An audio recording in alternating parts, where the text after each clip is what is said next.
Hey everybody, this is Casey Magicwell with Art of Divine Touch and the Muse Effect for the week.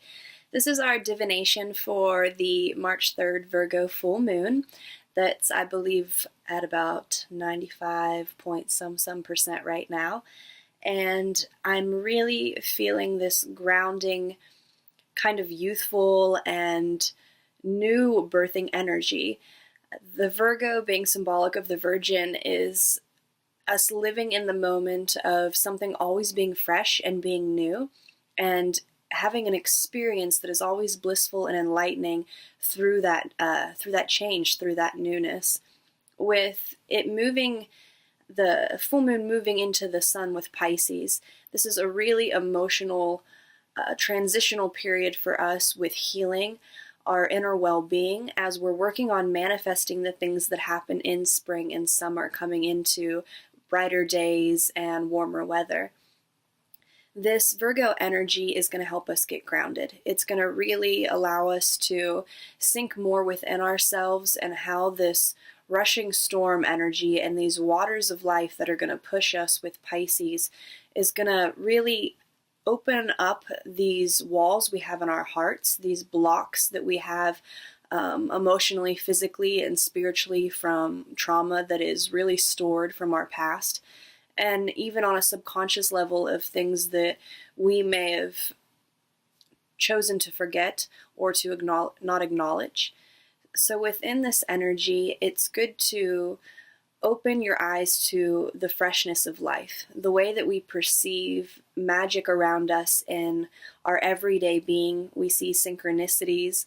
We feel more grounded within seeing those synchronicities because the symbolic energy it brings to us makes us feel whole and complete. There is a knowing that radiates on that vibration when you can make connections with little things, whether it's spirit animals or numbers or symbols like specific trees or stars, anything that is really heartfelt for you and in alignment with where your path is. Now, I've really feeling the buzz from this full moon, have been getting really anticipated about the things that are coming up in spring for me personally.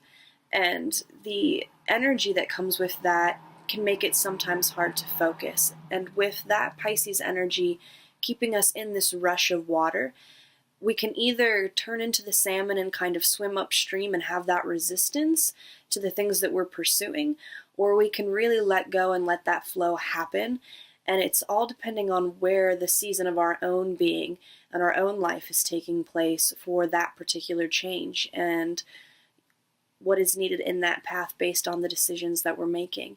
So for me, anticipating the anxiousness of the future and knowing that there's always those possibilities or probability for a change in direction and the questionings of the what ifs leaves a little bit of an overwhelming factor for many when it comes to seeing that there are so many possibilities and so many probabilities. And the best advice that I can give within that energy is to be completely open-hearted and open-minded to that flow. So there's no resistance when making decisions that keep you from questioning the decision that you're making in your future manifestations.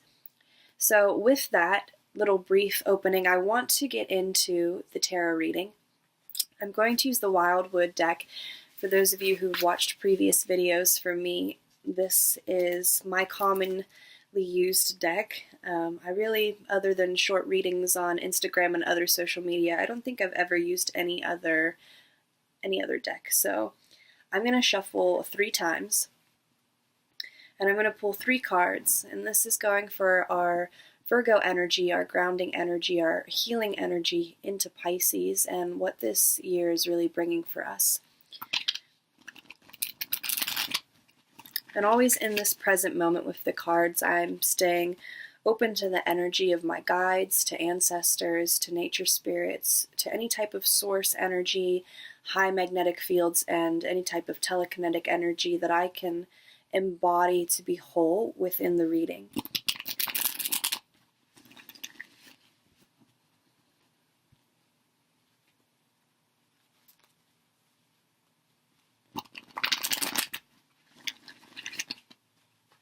Thank you again for being present and for tuning in.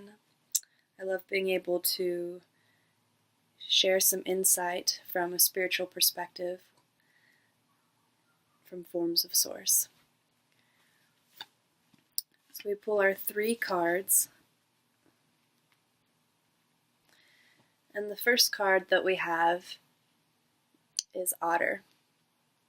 Now this is a really beautiful card coming up with the flow of the energy in the water that we're speaking about. And the otter here is really symbolic of spiritual union taking place within yourself and a sense of body-soul oneness and within others and other relationships, but always remembering to do it from a place of compassion and kind-heartedness, to really allow yourself to evolve in that place. The Page of Vessels allows us to really come into ourselves with that compassion that we're speaking of, with a reflection through observation of how we've been treated by others and how this cycle kind of takes place within the flow that we feel, the energetic flow of water and river, and moving into Pisces.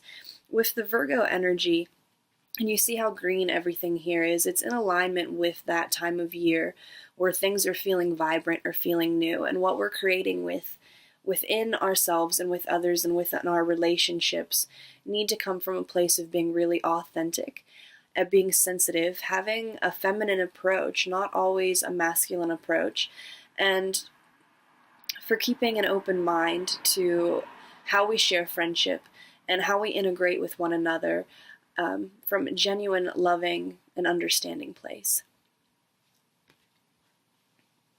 The other card that we have pulled is Clearance.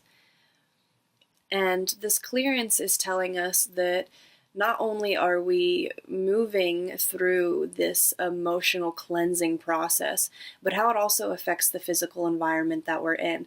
And it makes a lot of sense coming into spring because it would be really symbolic of spring cleaning. And with the Clearance card, without the glare there, you can see the fire in the background, and it's showing this form of cleansing taking place of in your environment, getting rid of things in an emotional, physical, and spiritual way. Now, there's ceremonies that we can do to cleanse a spiritual and in a spiritual way in an environment with sage, with candles, with salts, with holy waters, with ceremonial words, and all of that will allow an effect within the emotional healing that takes place within the physical body, and how that all comes full circle based on the environment you're in. So being really cautious and aware of the things you're holding on to that have significance or don't have significance, and the importance that lies there, or the emotional and energetic connections attached to specific objects or things in an environment that no longer serve a purpose.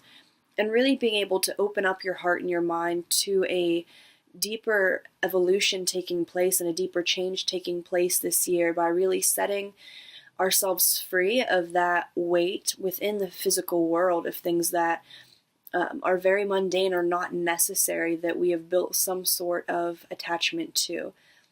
And in that way will allow a deeper emotional cleansing to take place.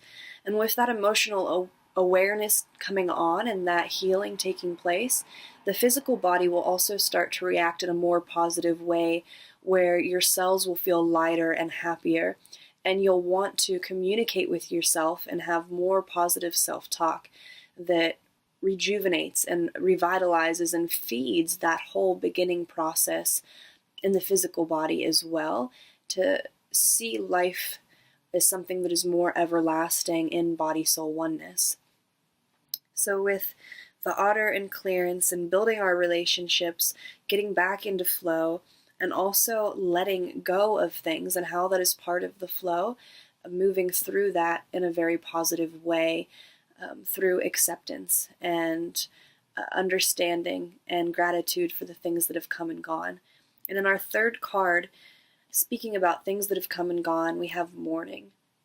With letting go of the things that we have held dear in our life, whether it be past relationships, new relationships being built, the transition process that takes place with that, and with the clearance process that takes place within our physical environment, from spring cleaning to removing old antiques or old letters or old paperwork, whatever is being stored that may not necessarily need to be stored. We have these emotional attachments. We're going to be mourning.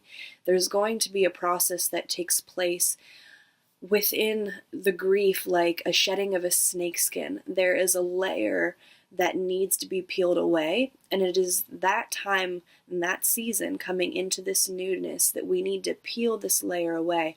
And the stripping of this layer, similar to ripping the band-aid off of a wound, whether you do it slow or fast, there is going to be a feeling of some kind of pain attached to it.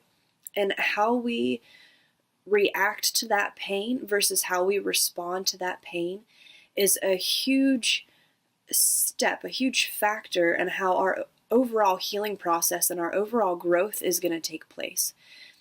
We need to not hide ourselves from the grief and the mourning or fear those things, but allow ourselves to really feel them deeply in acknowledgement so that we can move through it in a more positive way and have more peace and respect and understanding for our own process, our own path, without judgment, without expectation, or without regret, and really coming into a place of present moment and peace.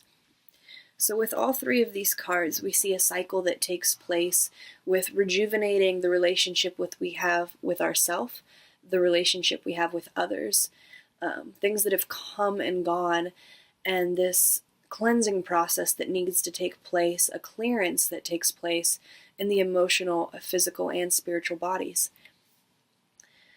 Remember through the grieving process, remember through the pain to nurture yourself, be gentle. So many people really beat up on themselves or have problems with self-esteem just because they feel they're not being good enough, or they're not pushing themselves enough, or they're not getting the acknowledgement they need from family and friends to feel that they're being the best that they can be. And a huge part of that comes with this cleansing and this healing process that takes place is you need to acknowledge your own ability to empower yourself to be the best you can be for you, to be the best you can be for others, not to sell yourself short on life or all the possibilities that life hands you. But there are beautiful people out there. There are soul family. There's a whole new year and a new world of bright, beautiful beginnings waiting for everyone. And I think the Virgo moon is really empowering us to step into the fullness of that, to stay grounded, to heal ourselves, to know that we have a constant soul stream to source, a constant connection to source that allows us full ability to take in energy and to give energy, to take in love and to give love in whatever way we choose.